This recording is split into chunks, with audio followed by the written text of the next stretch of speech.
7:05. Noticias Caracol tuvo acceso a 15 horas de video de las declaraciones que Otoniel dio a la JEP en los días anteriores a su extradición. En su confesión queda en evidencia que muchos agentes del Estado y políticos fueron cruciales en el surgimiento de uno de los peores criminales de la historia.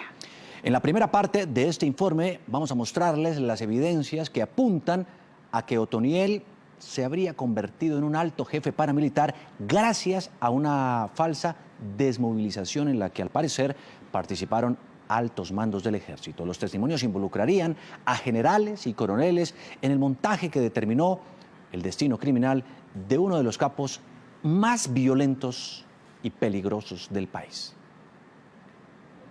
El 2 de octubre de 1996 ocurrió un hecho clave para que Otoniel terminara convertido, 25 años después, en uno de los criminales más temidos de Colombia.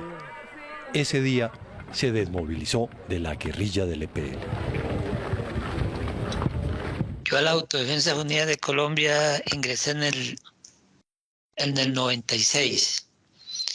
Llegué del EPL a las Autodefensas Unidas de Colombia en el 96, septiembre del 96. 26 guerrilleros del Frente 58 de las FARC y 46 del Elkin Díaz del EPL, que operaban en el Urabá antioqueño y en Córdoba, se entregaron ese día al ejército, como lo certifica esta acta del programa de reinserción de la Presidencia de la República.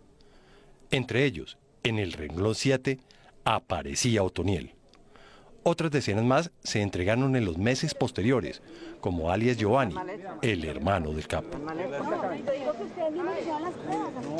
En total, fueron más de 200 guerrilleros que supuestamente dejaron las armas y se pusieron en manos de la justicia, pero la gran mayoría terminaron convertidos en paramilitares. Así lo contó a la JEP días antes de la extradición de Otoniel el mayor retirado del ejército, Juan Carlos Rodríguez, alias Zeus, quien perteneció a la Brigada 11 que adelantó la desmovilización. La movilización del EPL, eso fue un montaje que planearon los Castaño para darle legalidad y darle un positivo a la división, porque los del EPL se iban a desmovilizar, pero a las autodefensas, iban a hacer cambio de brazalete.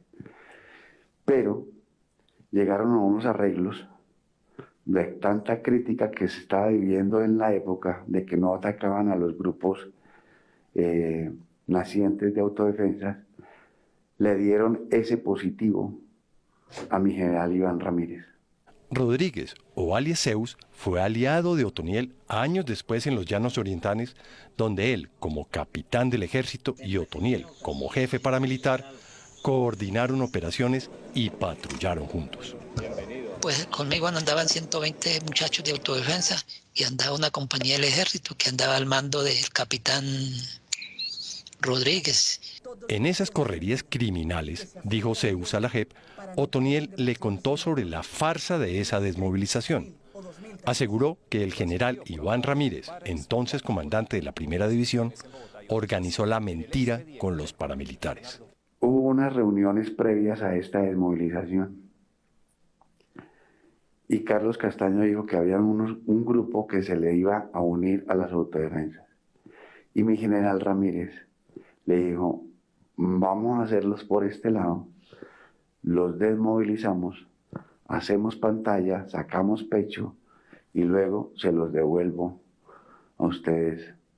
Pero le damos la vuelta porque necesitamos demostrar resultados en esta región de paz.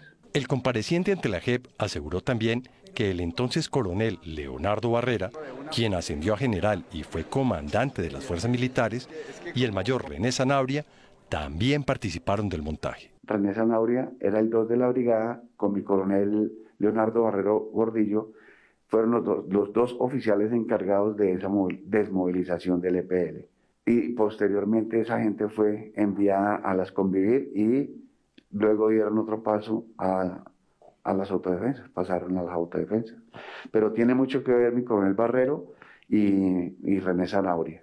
Una prueba de que se trató de una desmovilización falsa es que al menos 20 de los guerrilleros que se entregaron en 1996 en Córdoba se entregaron nuevamente, casi 10 años después, en la desmovilización de las autodefensas, como Luis Muentes Mendoza, alias El Calvo, José Higinio Arroyo Ojeda, Caballo, o Weimar de Jesús Rincón, alias Perro. Según los testimonios, el ejército le habría entregado este grupo de desmovilizados, entre ellos Otoniel, a los paramilitares. El entonces coronel Barrero y sus compañeros recibieron condecoraciones por esta supuesta desmovilización, como lo registró el diario El Meridiano de Córdoba.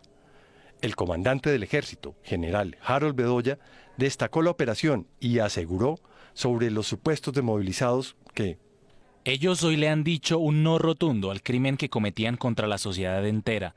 Magnífica y sabia decisión. De ella jamás se arrepentirán. Contrario a las palabras del general Bedoya, para un buen grupo de estos delincuentes, su carrera criminal apenas empezaba sus momentos más oscuros. Y en ese despliegue de los paramilitares de Córdoba y Urabá, miembros del ejército habrían sido claves.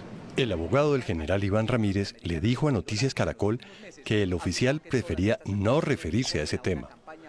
También buscamos al general Barrero a través de su abogada, pero no obtuvimos respuesta. La relación con la fuerza pública era en general toda parte donde estábamos. 9 meses después de cambiarse el brazalete y ser entregado a los paramilitares de Carlos Castaño, Otoniel emprendió un viaje que lo convirtió en uno de los jefes más temidos de las AUC. Y salimos de Apartadó el 12 de julio del 97, 89 aviones en ese avión, 89 hombres en ese avión que ya grande que llegó de Los Cedros a San José Guaviare. ¿Ese avión de quién era? Tanto el chiquito donde mandaron las armas como el grande en donde ustedes se desplazaron los personal. El pequeño decían que era un avión pues un avión civil. El grande decían pues, porque uno no, pues porque ya lo cuadraban los comandantes superiores, que era aquel Hércules del ejército, decían que era el ejército. El centenar de paramilitares voló desde Urabá hasta Guaviare. Yo era el que venía encargado de toda la gente de Urabá, era yo. Él y el cura, un man que le decían el cura, eran los 4 comandantes Curita, Marihuano, de un Tigre, y yo éramos los 4 los que mandaron de Urabá a los llanos orientales la primera vez que llegaron. Curita, a quien menciona Otoniel como otro comandante del grupo de paramilitares, es Elkin Orlando Casarrubia, otro de los supuestos desmovilizados del EPL que se entregó en octubre de 1996 al ejército. Según el testimonio, sus jefes de las AUC ya habían cuadrado ese viaje con las altas esferas militares. Pues eso lo cuadraron en Urabá por lo alto, pues allá se puede decir, los comandantes que nos despachó a nosotros allá fue 0 y 04. ¿Y lo coordinó con quién? Pues allá coordinó con la gente de Urabá, con la policía o ejército, y allá coordinaron ellos. Y aquí en el Guaviare ya eso lo tenían coordinado, porque a nosotros nos iban a mandar, eran uniformados con todo encima. Nosotros veníamos como ejército, todo el mundo uniformado como ejército, todo nuevecito. En el aeropuerto de Guaviare, según su relato, la fuerza pública los recibió como a sus aliados. Había policía y ejército regado ahí en el aeropuerto. Primero viajaron a Charras y luego a Mapiripán. Allí se reunieron con otros paramilitares de los llanos. Nosotros hablamos con René y con Pirata, con Piraván. Entonces tuvimos 2 días más en Mapiripán, y ahí fue donde nos dijo que nos moviéramos de ahí porque ya la tropa iba para Mapiripán. En los días que estuvieron en Mapiripán, los paramilitares asesinaron al menos a 60 personas. Cometieron torturas y hasta desmembramientos. Otoniel contó que miembros del ejército estuvieron al tanto de lo que ocurría. Pues Piraván, ellos tenían coordinación con el ejército para que no nos atacaran. Tras la masacre, Otoniel se convirtió en uno de los comandantes claves en la toma paramilitar de los llanos, y así encauzó su camino para convertirse, años después, en uno de los capos más sangrientos y temidos del crimen colombiano. 7:23, continuamos en Noticias Caracol con este informe especial. Otoniel aseguró que a lo largo de su carrera criminal mantuvo